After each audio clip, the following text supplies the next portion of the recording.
Ben jealous, the Democratic nominee in Maryland's gubernatorial race, here with Ben Cohen, right of Ben. Progressives and insurgent Democrats have had their victories this year. Stacey Abrams' big victory over a skeptical state party establishment in Georgia to become the first black woman ever nominated for a governorship. Kara Eastman toppling former Rep. Brad Ashford by embracing Medicare for All in a Nebraska swing district. And Elizabeth Warren protege getting a chance to knock off a top Republican target.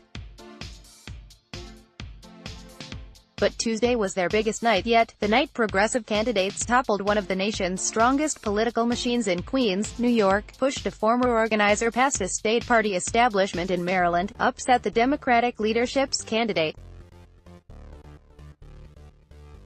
in upstate New York, and even legalized medical marijuana in Oklahoma. The biggest shocker of them all, congressional candidate Alexandria Ocasio-Cortez traveled to the U.S.-Mexico border shortly before her Democratic primary victory in New York on Tuesday night.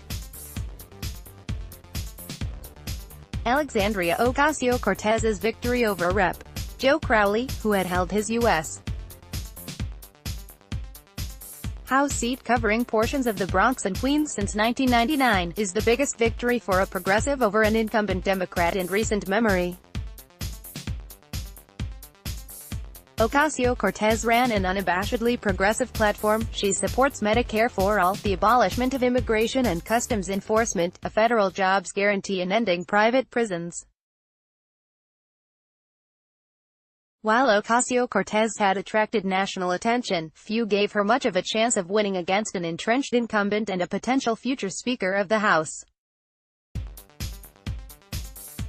Ocasio-Cortez, in her victory speech, cast her triumph as one of grassroots organizing. "You have given this country hope. You have given this country proof that when you knock on your neighbors'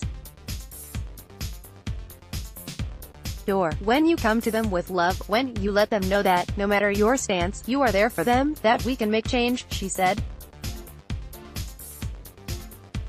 Besides representing New York's 14th congressional district, Crowley was also the chair of the Queens County Democratic Party, one of the last true big city political machines in the country, this one dedicated to helping lawyers get rich in obscure ways.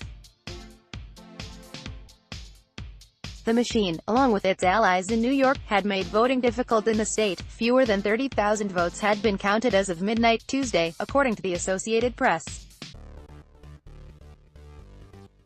By a 15 percentage point margin, those voters had chosen Ocasio-Cortez.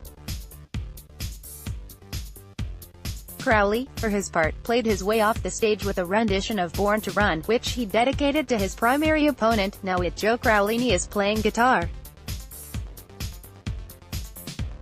He dedicated the first song to it, Ocasio 2018, Born to Run, at picked.twitter.com/U3SX6MTH90J.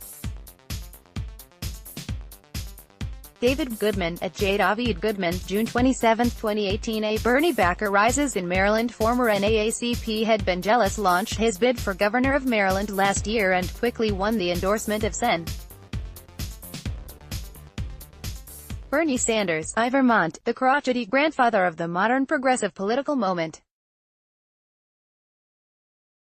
There was one problem: Sanders hadn't won the Democratic primary in Maryland, losing by more than 30 percentage points as the Democratic establishment in the state lined up behind Hillary Clinton.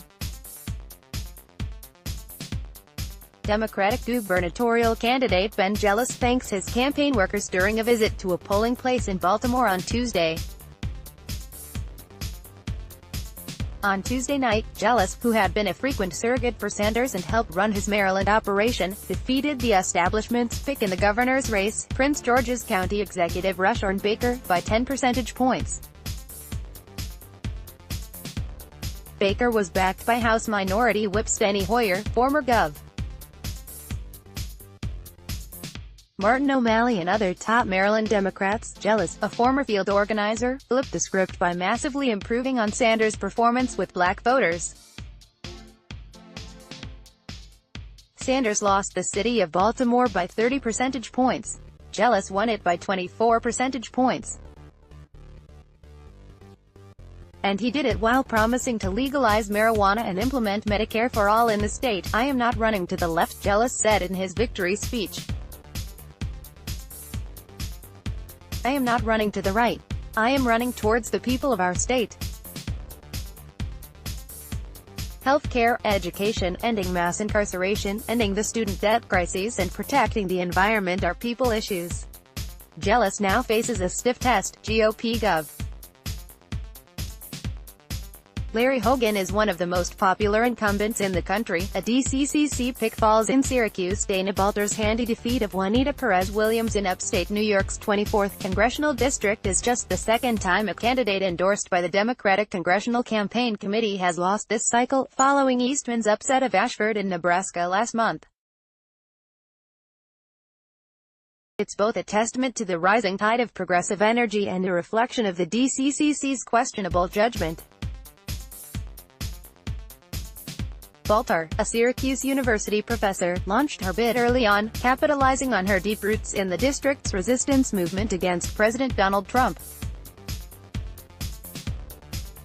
She had the endorsement of Indivisible NY24, the district's chapter of the National Progressive Syndicate, the New York Working Families Party, and a host of other national and local progressive groups.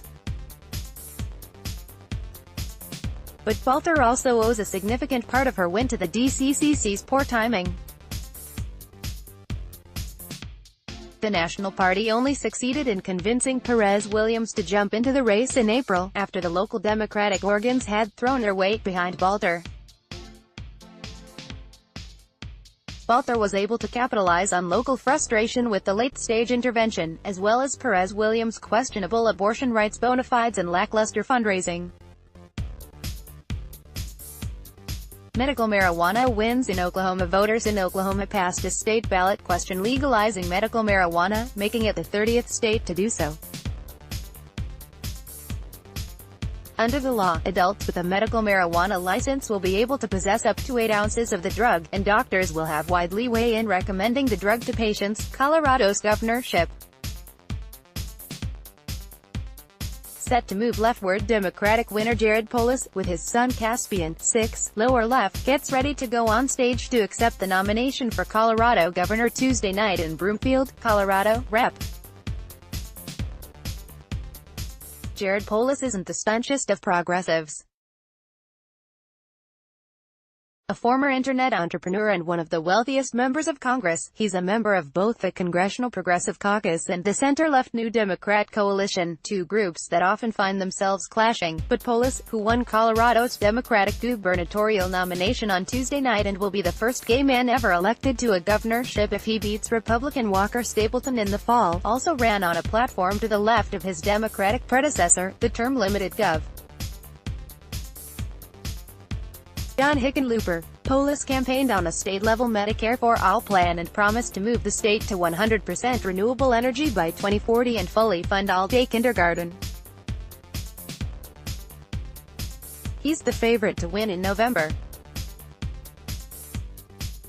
Download. Do you have information you want to share with HuffPost? Here's how.